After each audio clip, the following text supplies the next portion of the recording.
They don't put in extra work. They don't go above and beyond to hone their skills, improve their game. This is a club. This is a get-together. This is a player meet and greet. This is a hangout, and the WNBA is just where they choose to hang out. And the NBA and the owners within the league, they're funding this hangout. The WNBA is hemorrhaging viewers faster than you can say financial disaster, and the numbers don't lie. When Caitlin Clark went down with that quad injury in late May, something extraordinary happened that should terrify every executive at league headquarters. National television viewership didn't just dip, it absolutely cratered by 55% overnight. We're talking about a collapse so severe that it exposed the dirty little secret everyone in women's basketball has been whispering about behind closed doors. This isn't just about one injured player missing a few games. This is about a professional sports league that built its entire house of cards on the shoulders of a single 22-year-old rookie, and now that foundation is crumbling in real time. Can you feel the panic reverberating throughout the WNBA dump? WNBA players think they have leverage. Key word, think.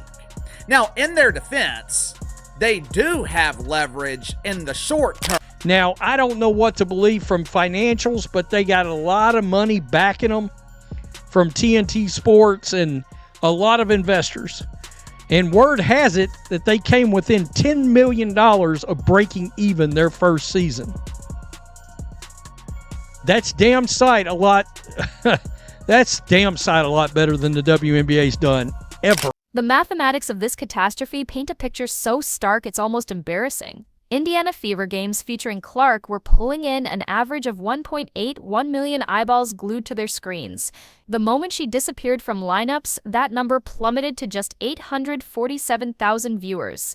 A staggering 53% nosedive that sent shockwaves through every boardroom from New York to Los Angeles. Think about that for a second.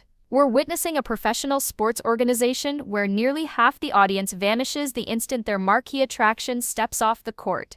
The Chicago Sky rematch that should have been appointment television saw ticket prices crash from premium rates to just $3 on the secondary market. $3.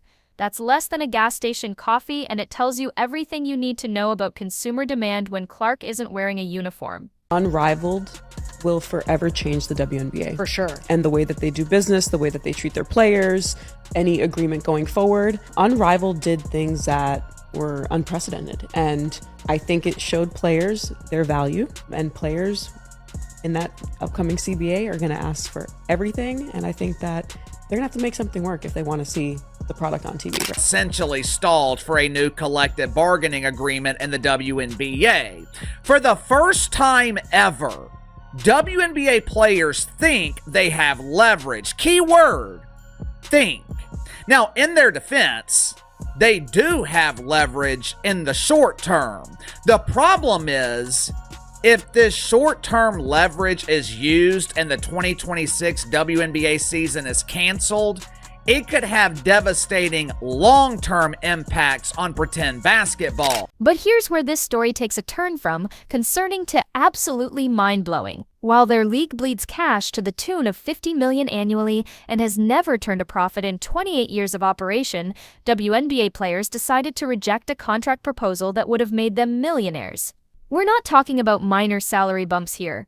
Thus, this offer would have skyrocketed minimum wages from $64,600 to $250,000 and pushed maximum salaries from $230,000 all the way up to $1 million.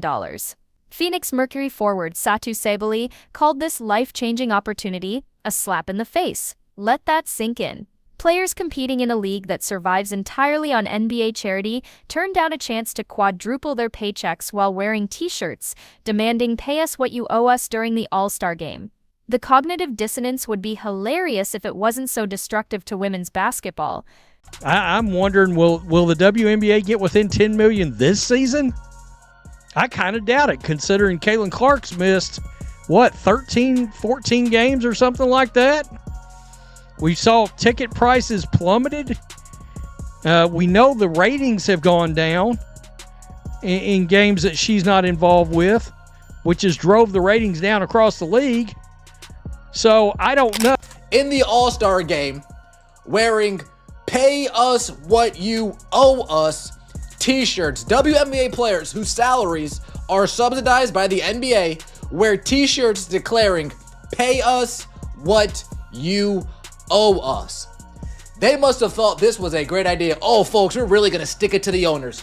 We are really going to stick it to the league. We're going to walk out in solidarity with a t-shirt that says, "Pay us what you owe us," and then they'll have no choice but to pay us what they owe us. Now, my question is, what exactly? Meanwhile, two of the league's biggest stars were busy constructing what could be the WNBA's funeral pyre. Brianna Stewart and Nafisa Collier didn't just start another basketball league, they created Unrivaled, a direct threat that's already poaching talent and proving that player empowerment can work when it's backed by actual business sense instead of empty demands. This 3-on-3 Miami-based operation launched in January and immediately started offering deals that make WNBA contracts look like pocket change.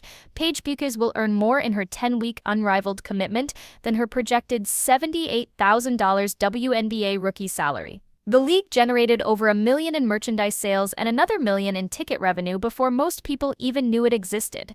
That's what happens when you treat professional basketball like a business instead of a charity case demanding handouts. Is that Paige Bueckers' 10-week commitment to Unrivaled? 10-week commitment, 10 weeks to Unrivaled. She will make more in that first year than she will in the WNBA, where she's only projected to make $78,000. And I know there's still some haters, some unbelievers mad that women decided to bet on themselves, make this startup that is already putting the foot on the gas, right? Already making the WNBA look bad. I understand that. And they're wondering how they're paying for it. Well, Unrivaled made $1 million in ticket sales this year. Unrivaled made over $1 million in merchandise sales this year. And that's not even counting like the jersey. Alex Brazel, the co-founder of the 3-on-3 Women's Basketball League, composed of exclusively WNBA players, told Front Office Sports that the league has signed nearly 90% of its player pool for the 2026 season. Quote, "We have a few spots left open to fill, and then we're pretty much ready to go." The targeting of Clark represents perhaps the league's most catastrophic failure in protecting its most valuable asset. Sophie Cunningham, Clark's own teammate, had to become an unofficial enforcer because referees consistently failed to shield the league's golden goose from excessive physicality. J.C. Sheldon poked Clark in the eye. Marina Mabrey knocked her flat with what should have been an ejection-worthy foul, but officials only upgraded it to a flagrant after public outrage forced their hand. This isn't basketball nil, it's negligence on a professional level. When tennis legend Chris Evert is publicly blasting your league's treatment of its biggest star and asking when players will finally show some respect, you know you've lost control of the narrative. The WNBA has allowed a culture of targeting to flourish around the one person keeping their lights on, and now they're shocked that their meal ticket might not want to stick around for more punishment. I've been telling y'all this. The league doesn't like Unrivaled. I'm tired of going back and forth with people that's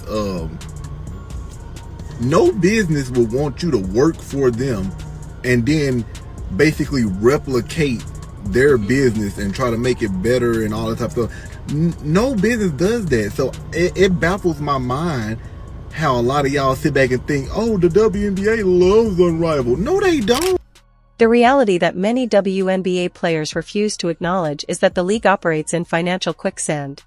It continues to show that this league is where people want to be because they treat them right. They're providing the resources for them. They're promoting them the way they should be promoted. And that's what women's basketball players deserve. That's what women deserve. A lot of you may be wondering, well, why can Unrivaled do it and why can't the WNBA do it? The WNBA can do it, but you need to understand can and will and choose to are all different. The 2025 All-Star Game delivered a reality check so brutal it should be required viewing for every sports executive in America. Without Clark on the floor, ratings plunged 36% from the previous year's record 3.44 million viewers down to 2.19 million. ESPN's PR team tried spinning this as the second highest All-Star audience in league history, but that pathetic attempt at damage control only highlighted how embarrassingly low viewership was before Clark arrived on the scene. This wasn't just a disappointing television event, it was proof that the WNBA's so-called surge in popularity was nothing more than the Clark effect in disguise. Strip away that Iowa sensation, and you're left with a niche product struggling to justify its existence to casual sports fans who have infinite entertainment options competing for their attention. Unrivaled is making moves! Unrivaled is making moves, and they making them in a major way, y'all.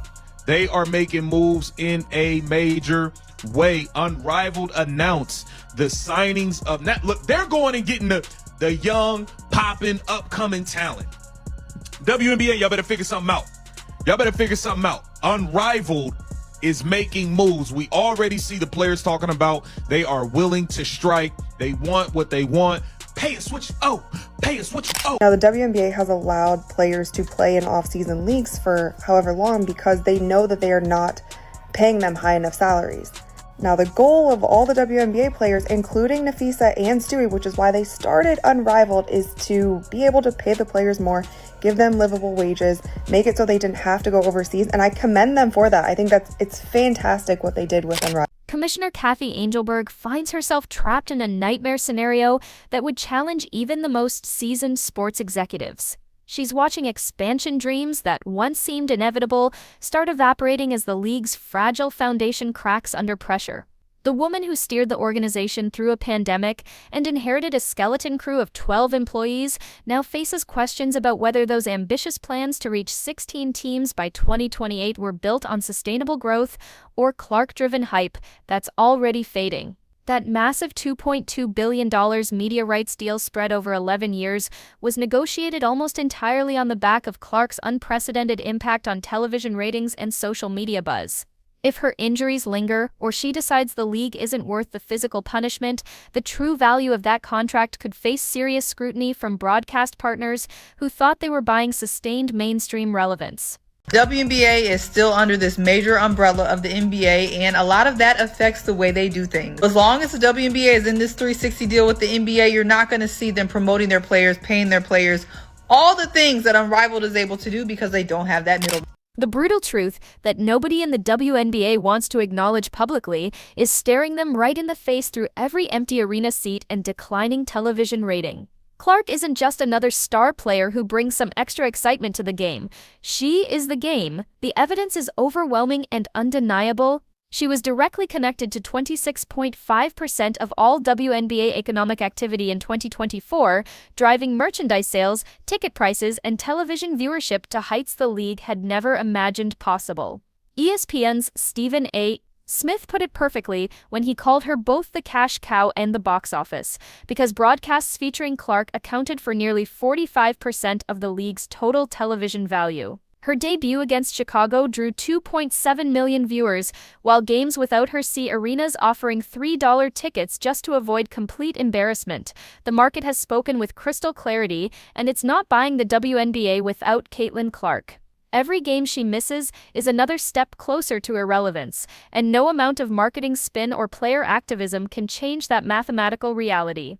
The league's survival doesn't just depend on one superstar, it exists entirely at her discretion, and the sooner everyone accepts that uncomfortable truth, the better chance women's basketball has of building something sustainable for the future.